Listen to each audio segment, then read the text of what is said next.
Alright, what's going on, you guys? Brian here with my AEW Dark and Impact Wrestling recaps for tonight's episodes. We're going to start off with AEW Dark. Of course, coming off the heels of this past Saturday's Double or Nothing event for AEW.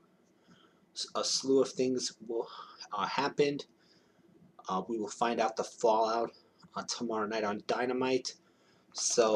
But getting into this episode, apparently this episode was filmed prior to Double or Nothing. So I'm just going to go through the matches and who won. We had the Natural Nightmares, Dustin Rhodes and QT Marshall. They picked up a win in tag team action against two members of the Dark Order, John Silver and Alex Reynolds. A little interesting note about this match was that during this match, Allie would make an appearance in the stands and would kind of draw the attention of QT Marshall by having one of his apples. So that's kind of interesting. That was kind of an interesting development during this matchup. We had Michael Nakazawa defeating Brandon Cutler via countout. Cutler kind of made a little bit of a mistake in this match. Near the end, he went outside the ring with Nakazawa and thought he was going to win by countout, but Nakazawa wound up getting the advantage and pushing him into the Nakazawa wound up pushing Cutler into the barricade and then getting back in the ring, and then before Cutler could make it back in, Jungle Boy defeated Peter Avalon. There's kind of a rivalry a little bit between Avalon and Cutler because both men looking for their first victory, and they're kind of like doing a little competition between the two, where who's going to be the first one to get their first win, or who's going to be the first to get a victory. Will it be Brandon Cutler or will it be Peter Avalon? So Jungle Boy picked up the win over Peter Avalon.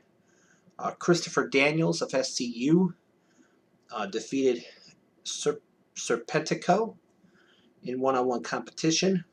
Sonny Kiss and Joey Janela, they defeated John Schuyler and Brady Pierce. Jimmy Havoc and Kip Sabian, a really good, solid tag team in my opinion.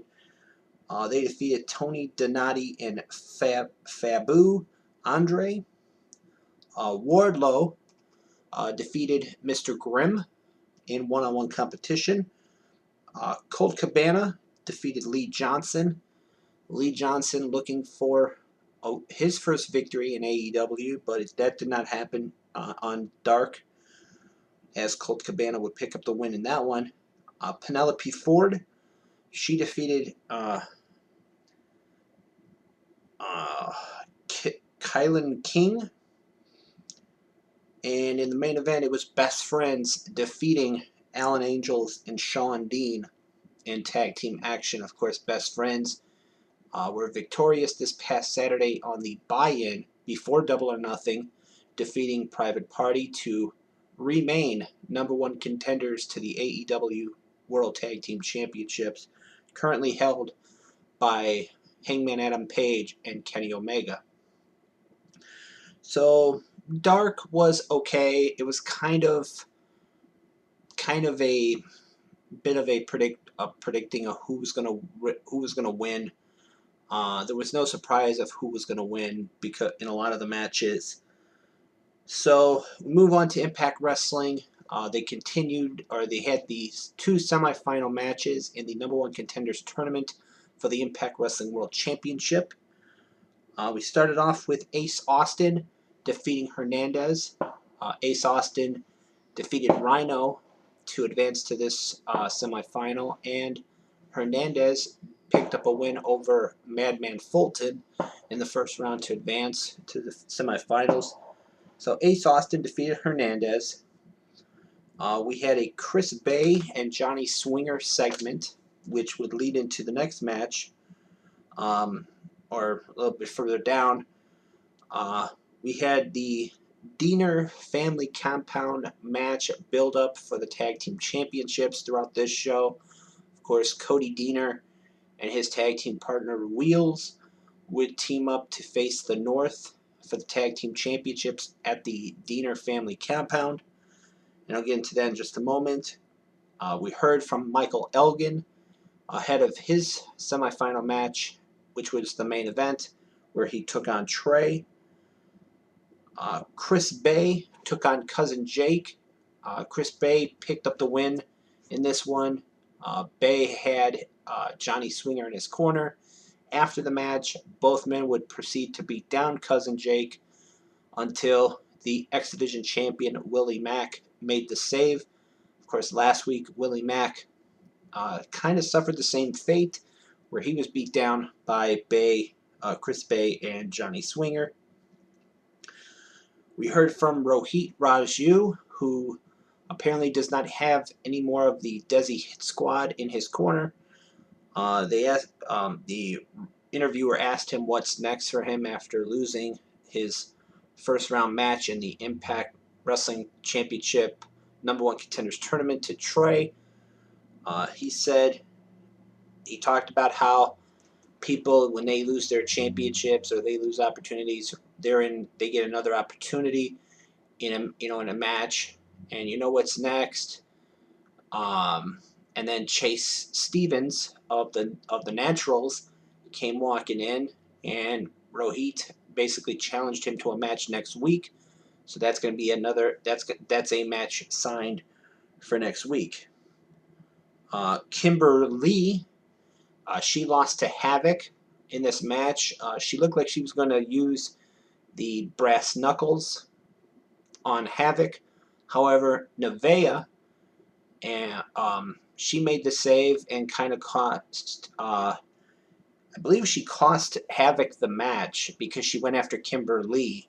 So I can't really say that Kimber Lee lost.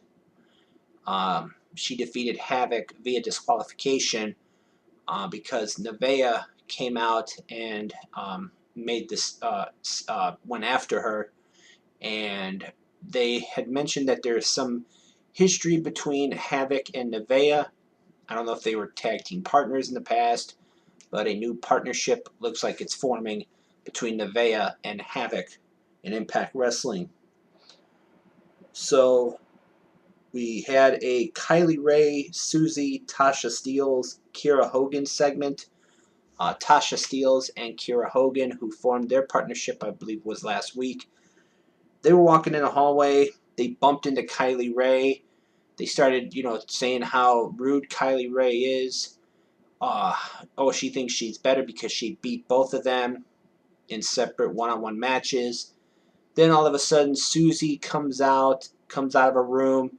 She hears the screaming. Then she says that, that's bad.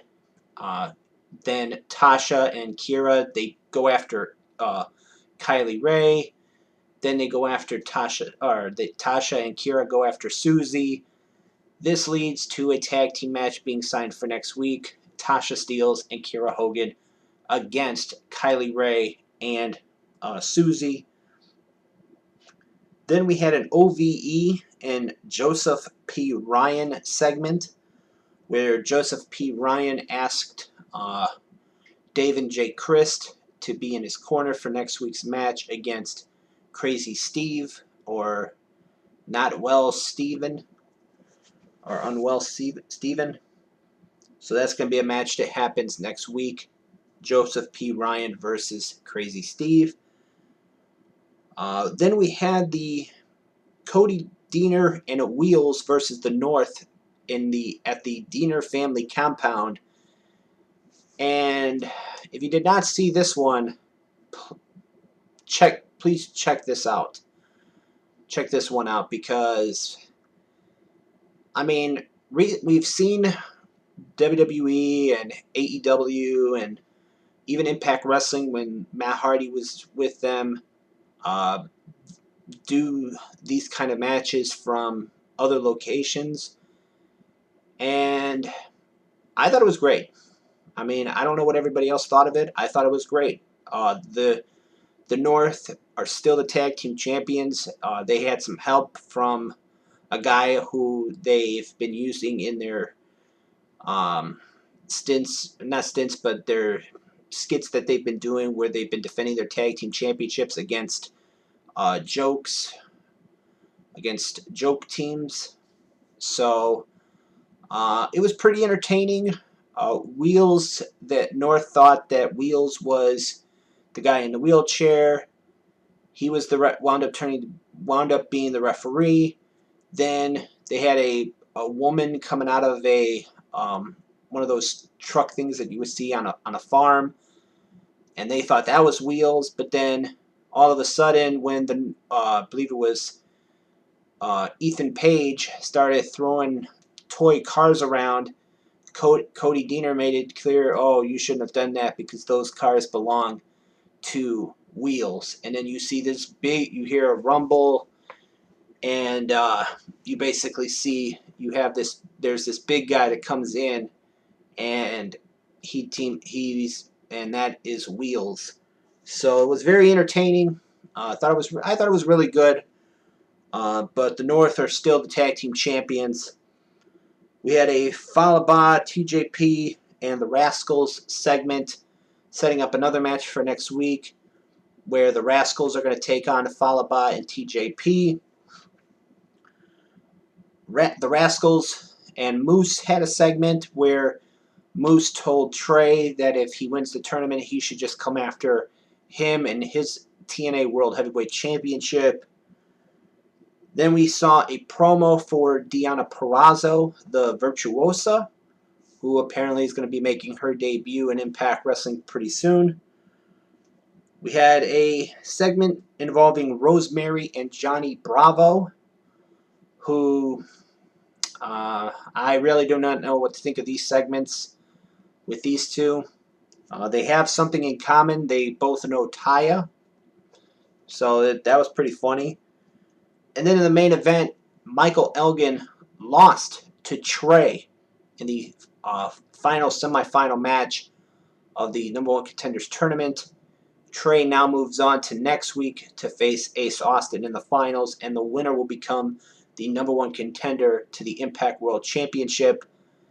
Elgin lost this one when he got distracted via Sami Callihan and the ICU thing that Sami has been doing recently.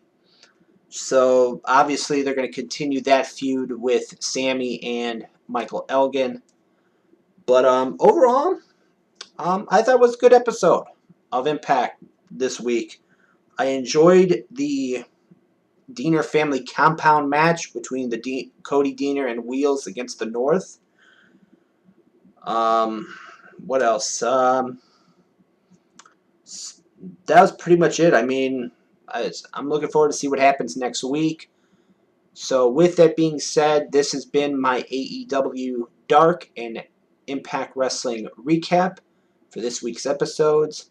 As always, I am Brian, and thank you for watching.